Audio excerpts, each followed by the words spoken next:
My life was a quiet symphony of routine. It was simple, and that was its beauty. Each morning began the same way. The sun would peek through the blinds of my bedroom window, casting long shadows across the floor. I would wake up, not to an alarm, but to the gentle light. My first stop was always the kitchen. The familiar hiss of the coffee machine was the true start to my day. I'd sit by the window, sipping my coffee, watching the neighborhood slowly come to life. It was a peaceful existence, one I had carefully built and cherished. Nothing dramatic ever happened on my street. It was a place where you knew your neighbors by name, and children played outside until dusk. The rhythm of my life was predictable. After coffee, I'd take my dog, Buster, for a walk through the local park. We had a set route we followed every single day. We would pass the same houses, the same ancient oak trees, and the same friendly faces who also enjoyed the early morning air. Buster, with his boundless energy, was a local celebrity. Everyone knew him. This walk was more than just a chore. It was a ritual. It grounded me. It reminded me of the stability and the safety I felt in my small corner of the world. Life was good. Life was safe. Or so I thought. I had no idea that someone was watching these very routines, not with friendly eyes, but with cold, calculating intent. After our walk, my day would unfold with the usual tasks. I worked from home, a job that required focus but allowed me the flexibility I loved. My home was my sanctuary. It was where I felt most secure, surrounded by my books, my music, and the quiet company of my dog. The biggest decision I usually faced was what to make for dinner or which movie to watch in the evening. There were no grand dramas, no hidden enemies, no dark secrets lurking in the shadows. My world was small, contained, and utterly normal. It was a life anyone would describe as ordinary, and I wouldn't have had it any other way. The very concept of danger felt like something from a television show, not my reality. That particular morning, January 15, 2026, started just like all the others. The coffee was brewed, Buster was waiting eagerly by the door, leash in his mouth. The sun was casting its familiar golden glow. There was nothing to suggest this day would be different. There was no premonition, no sudden chill in the air, no sense of impending doom. It was just another Thursday. I was completely unaware that this ordinary day was about to be shattered. The peaceful, predictable life I knew was on the verge of being turned completely upside down by a single, unexpected knock on my front door. The world as I knew it was about to end. It happened just after 9 a.m. I had just finished my morning walk with Buster and was settling in at my desk to start my workday. That's when I heard it, a firm, authoritative knock on the front door, not the friendly tap of a neighbor or the quick thump of a delivery person. This was different. It was deliberate. It was official. Buster, who usually barked at any sound, stood silently by my side, sensing something was off. I peered through the peephole. Two people, a man and a woman, stood on my porch. They were dressed in dark suits. They held up badges. FBI.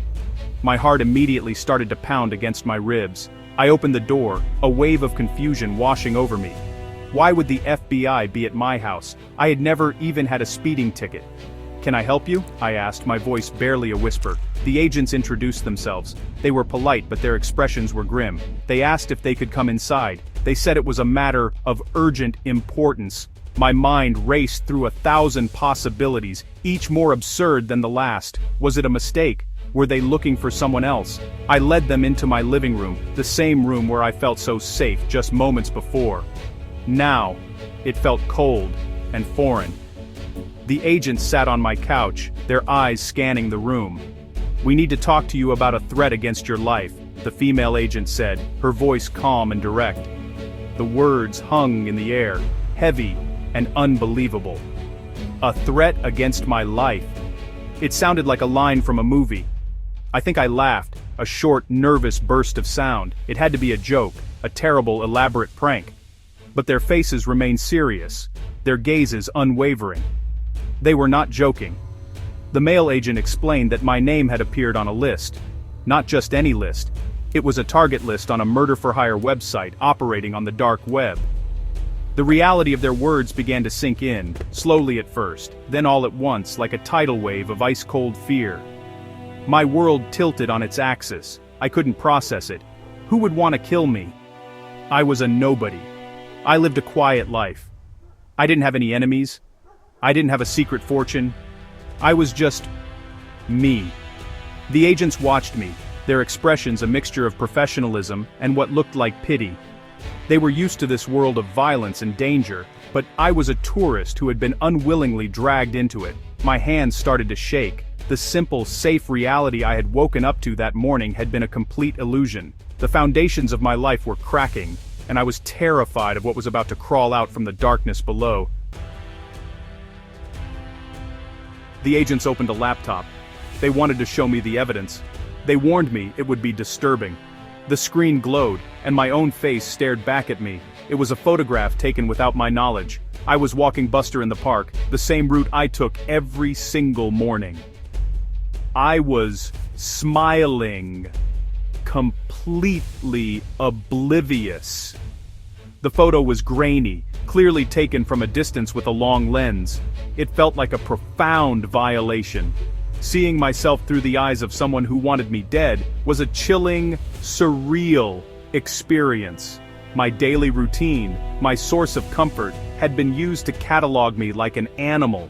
Next to my picture were my personal details, my full name, my home address, my date of birth, even the make and model of my car. It was all there, laid out like an order form. The agents explained that someone had created a profile for me on a notorious dark web marketplace. This wasn't a place for idle threats. It was a transactional site where anonymous users could pay in cryptocurrency to have someone killed. The agents showed me the listing. It had my name on it. It had a price next to it. A price for my life. Someone had paid it.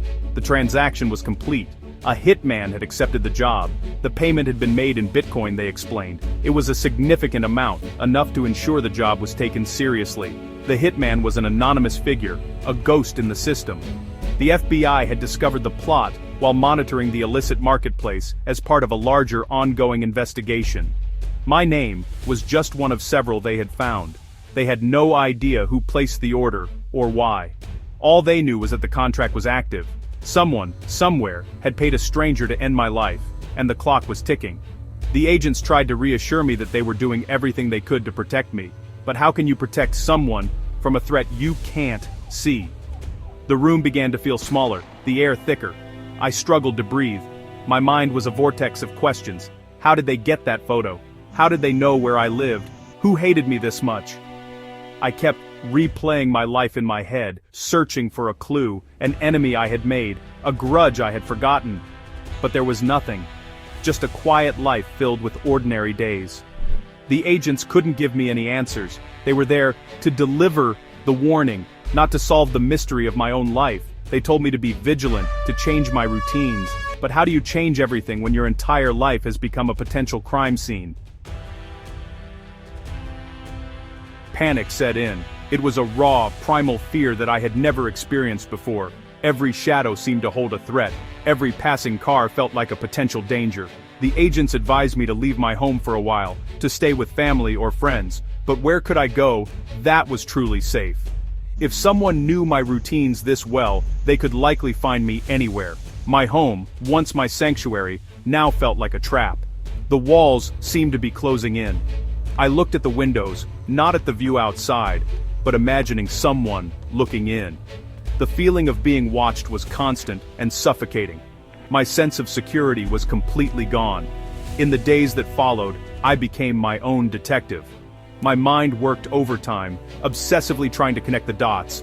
I combed through my digital life, changing every password, reviewing my social media accounts, and deleting old profiles. Was there a data breach I didn't know about? A forgotten app with too many permissions?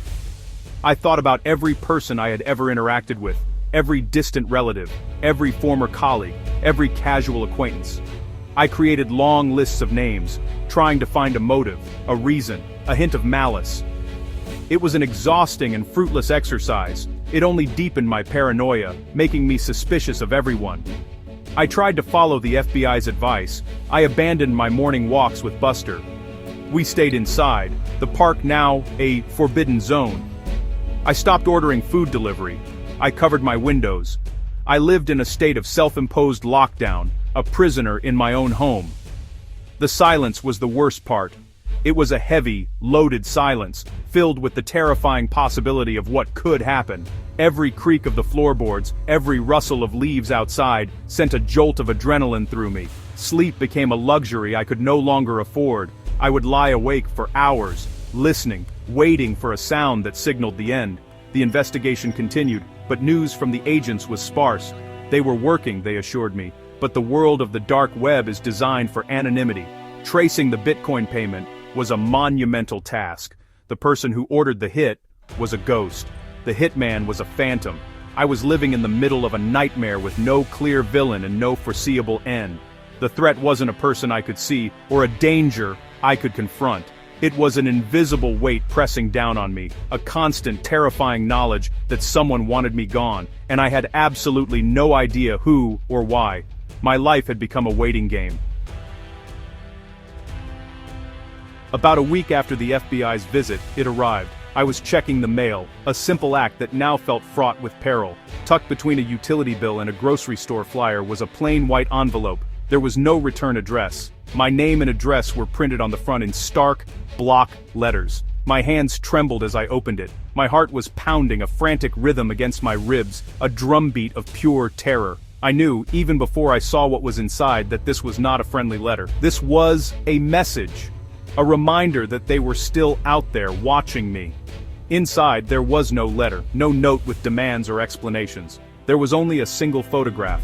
It was a picture of me, taken just the day before. I was standing in my kitchen, visible through the window, washing dishes. I remembered the moment clearly. I had pulled back the curtain for just a few seconds to look at the rain. In the photograph, my face was illuminated by the kitchen light, a perfect target.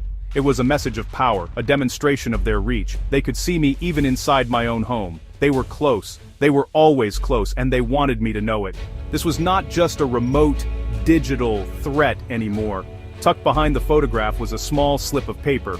On it, a single sentence was typed. It was cryptic, nonsensical, yet deeply menacing. It said, "The dog barks too much. Buster." They had been watching long enough to notice my dog's habits. It was a chilling detail that made the threat feel intensely personal and immediate. It wasn't just about me anymore. They were threatening my dog, the one source of comfort I had left in this nightmare. The message was clear. No one and nothing was safe. It was a cruel psychological game, designed to break me down, to fill my every waking moment with unbearable fear. That photograph and that simple, terrifying note changed everything. The fear was no longer a general anxiety. It was a sharp, specific, and constant presence. I reported it to the FBI, of course. They took the evidence, but it offered few new leads. The envelope and paper were generic, untraceable. I was left with the unnerving realization that this was far from over. Someone wasn't just a name on a screen anymore. They were a physical presence in my life, lurking just outside my window. My quiet, ordinary life was a distant memory. Now, I just live with the fear, waiting for the next knock on the door, and wondering if this time, it will be the last.